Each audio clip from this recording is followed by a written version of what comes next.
Hey, Hobby World, Zach and Porter back with episode 7 of Turn Back the Clock Tuesday. And you know what? Just like any TV show or any hobby content you may watch, we're changing the rules as we go along.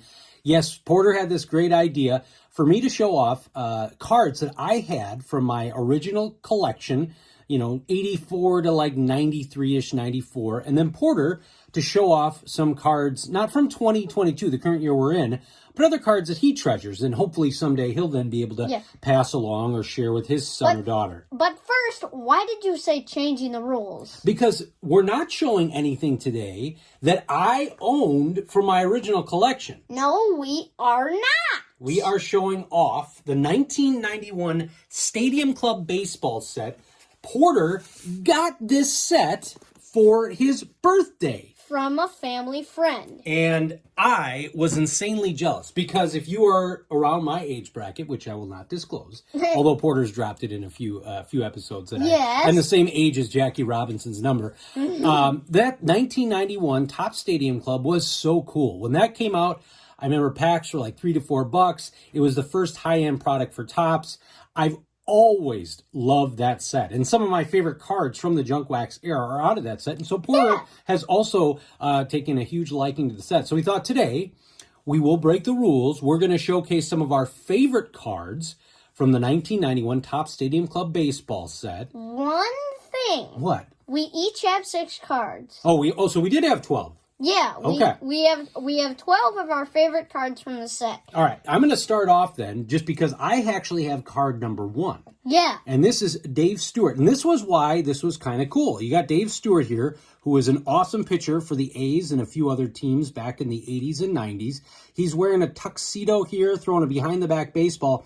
And what was really cool with Topps Stadium Club is on the back, and this was the inaugural set for baseball, they would showcase what their first Topps card was, which in many cases for hobbyists, it was the rookie card you were seeking, and what year it was from. Yeah. And with Beckett being, very popular, but this was just really cool visual proof. Part of the reason why I think a lot of people like Trading Card Database and being able to use some of those resources to check things out. So Dave Stewart was card number 1, showing off himself with the tux there. Now, who do you have up next? Sammy Sosa. This card is really cool. As I've said in previous videos, I love these old-time Sox jerseys.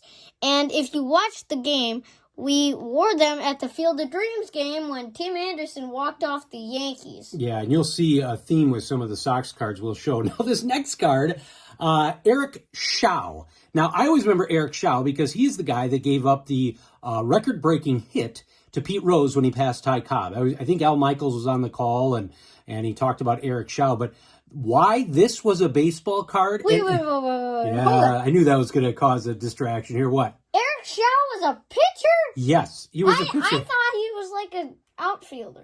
No, well, you wouldn't know anything by looking at this card. And so, again, in 91 Studio did a little bit of this too. But, Eric Shaw, and we'll show the back there from when he was with the Padres. But there's no reason that should be a baseball card. And for some reason, it's just awesome. Yeah. I love it. You want to show that one next? Yeah. Here is the Frank Thomas. This is really cool. It looks like he's hitting a home run there. And to me, that is one of the most aesthetically pleasing Frank Thomas cards there ever was produced. How?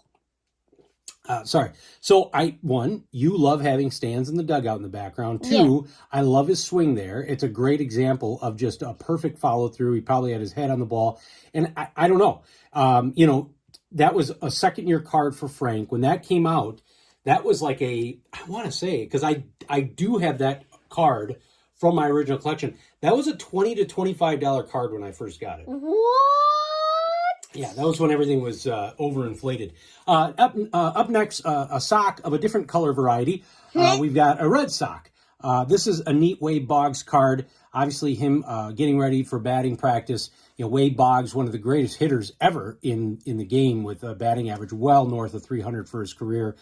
Just always like that. What I really like there, too, is the stirrups that Wade Boggs is wearing. What are stirrups? Stirrups are these socks. They used to make them so that was actually a second piece of clothing that was keeping your sock up. Oh. And then they went to where people were just wearing them with a stripe on this. Like when I played high school baseball, we just had a sock with the stripe. Okay, speaking of Sammy Sosa, here you are, Ozzie Guillen with the old-time Sox jerseys. And as you've seen, as I hope you've seen watching baseball games, everybody in the on-deck circle swings with a weighted bat. Now, when I was golfing the other day, and I didn't know that you could do this, I swung a couple practice swings with my driver with a weighted club. Really? Yeah, really. Yeah, so that's called a donut. Yeah, that's called the donut of sports. Now, speaking of bats, this Griffey Jr. well, I thought was always a cool shot. You got a couple of bats there right next to him.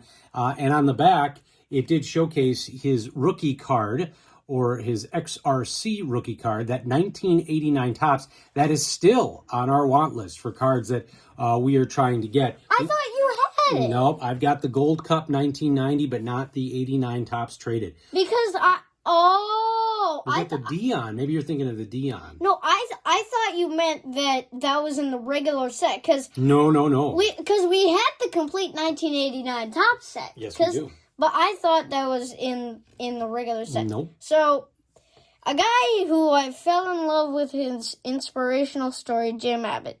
Now, Giants fans, I hope you have seen this clip, but like a week ago, there was this 16-year-old named Landis Sims. He was born with no arms and no legs. He threw out the ceremonial first pitch for the Giants. That's crazy. Yeah, and he had a glove on I think it was his left hand, and then he threw the ball from the glove. That is an incredible story. You said he was 16 and he was doing that? Yeah, 16. No hands. No arms. He was born that way. No arms and no legs. Yeah.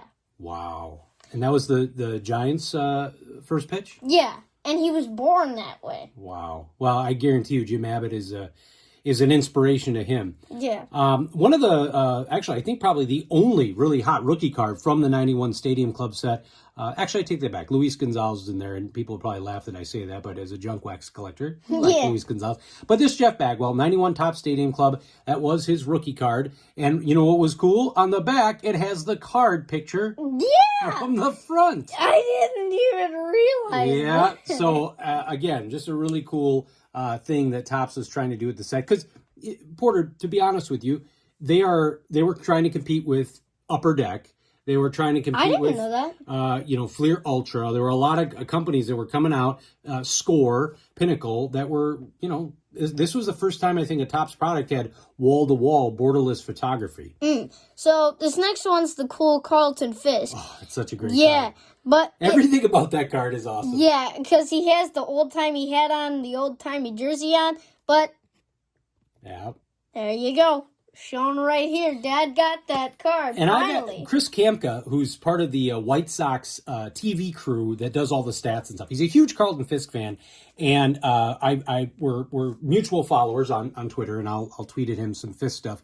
I asked him, why isn't Fisk in the 1991 Upper Deck set where the card where it says 19, I think it's 18 remembered, and it has the whole team there in the old-time jerseys. And you and I were talking about this from Kin's Rack because we got one of those cards. Yeah. And you said, well, is Pudge in this? And I said, for my whole childhood, I had that card in my Pudge PC. Turns out he's not on the card. And nobody knows why he's not. We know why Frank's not on it because he wasn't called up yet when they had that old-time game. Neither is Bo Jackson because he was still with the Royals. Yeah. And neither was Sammy Sosa. No, Sammy was on that card. I'm pretty sure him and Calderon were, and so was Ventura. And Lance Johnson was on that card. All right, so I started with... Hey, Dad, I have one more. I thought you said you would end with that. You want to do that one? Okay, that's fine. Okay, so I think, and Royals fans, please help us with this.